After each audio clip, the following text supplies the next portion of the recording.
మా ప్రీత ముఖ్యమంత్రి చంద్రబాబు నాయుడు గారు తన అపార అనుభవంతో ఈ రాష్ట్రాన్ని శరవేగంగా అభివృద్ధి పదంలో తీసుకుని పోతా ఉంటే వైసీపీ పార్టీ వాళ్లకు కమ్మగిట్టినట్టుగా కనపడతా ఉంది. సూపర్ 6 పథకాలు ఇవ్వట్లేదు, మోసం చేస్తా ఉన్నారు, బాబు షూరిటీ మోసం గ్యారెంటీ అని ఈ రకంగా ఓ తప్పుడు ప్రచారాన్ని మొదలుపెట్టారు. ఎప్పుడైతే మా ముఖ్యమంత్రి గారు ఈ 2 నెలల కాలంలోనే అతి ముఖ్యమైనటువంటి సూపర్ 6 పథకాల్ని ప్రజలకు చేర్చారో, ప్రజలకు అందించారో ఇక తట్టుకోలేకపోతా ఉన్నాం. 2 నెలల క్రితం తల్లికి వందనం వేయలేదు, అమ్మఒడి వేస్తామని వేయలేదు, మోసం చేస్తున్నారు. మేము అమ్మఒడి వేసేస్తాం. మళ్ళా రైతులకి భరోసా ఇస్తామన్నారు, భరోసా వేయలేదు, మేము రోడ్డు ఎక్కుతాం ధర్నా అన్నారు. తీరా మేము ఇచ్చేసరికి మాట్లాడతారు. మహిళలకు ఉచిత బస్సు ఇచ్చి పక్క రాష్ట్రాలైనటువంటి కర్ణాటక, తెలంగాణల కంటే బ్రహ్మాండంగా అద్భుతంగా ఈ యొక్క రాష్ట్రంలో మహిళలు ఆ యొక్క పథకాన్ని, స్త్రీశక్తి పథకాన్ని ఉపయోగించుకుంటున్నారని చెప్పి యావత్ ఆంధ్ర రాష్ట్ర ప్రజలందరూ కూడా ఘోషిస్తా ఉంటే వీళ్ళు ఏడుస్తా ఉన్నారు.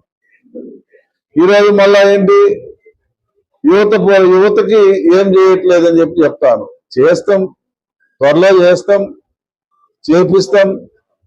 మేము మాట కట్టుబడి ఉన్నాం. మా ముఖ్యమంత్రి ఏదైతే చెప్పాడో ఆ చెప్పిన దానికి అనుగుణంగా పనిచేసుకుంటూ పోతా ఉన్నాడు.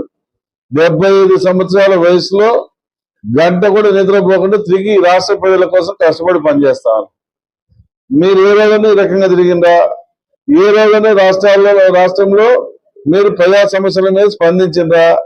మీరు వస్తేనేమో పరదాలు కట్టుకొని వస్తారు, పరదాలు కట్టుకొని పోతారు. మా నాయకుడు వస్తే ప్రజల్లోకి వస్తున్నాడు.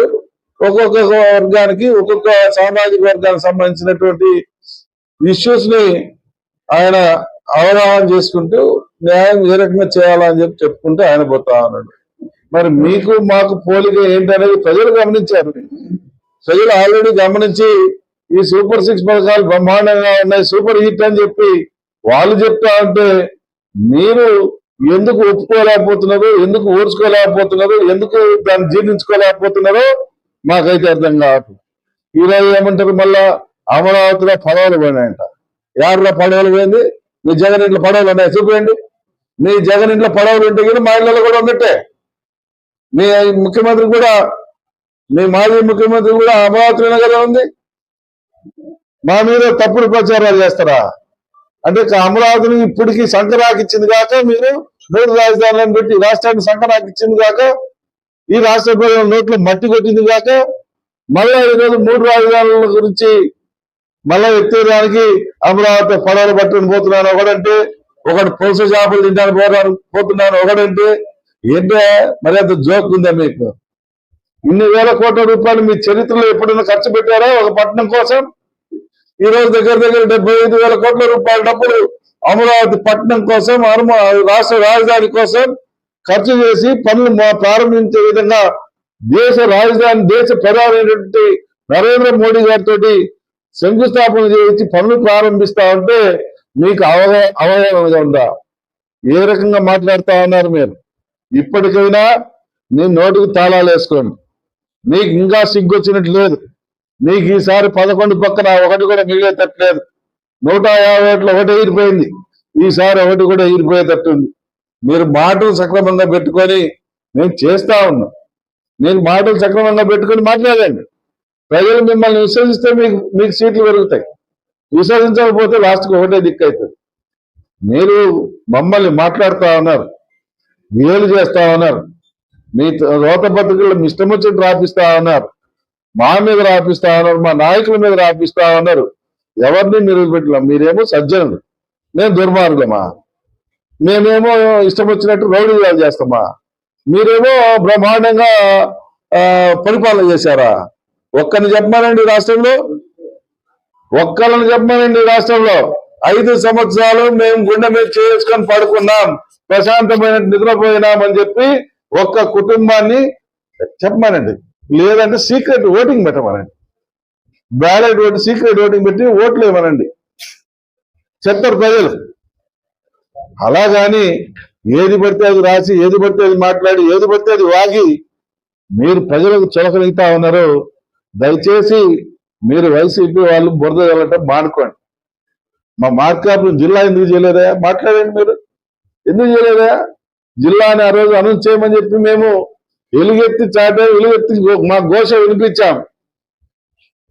మమ్మల్ని ఎందుకు పట్టించుకోలేదు? మరి అన్ని సంవత్సరాలు అన్ని దఫాలుగా మీకు ఓట్లేశారే, ఈ ప్రాంత చెవులలో పూలు పెట్టడానికైతే మీరు బాగా పనికొచ్చింది, కానీ ఈ ప్రాంతానికి అభివృద్ధి చేశానికి పనికిరాలి మేము.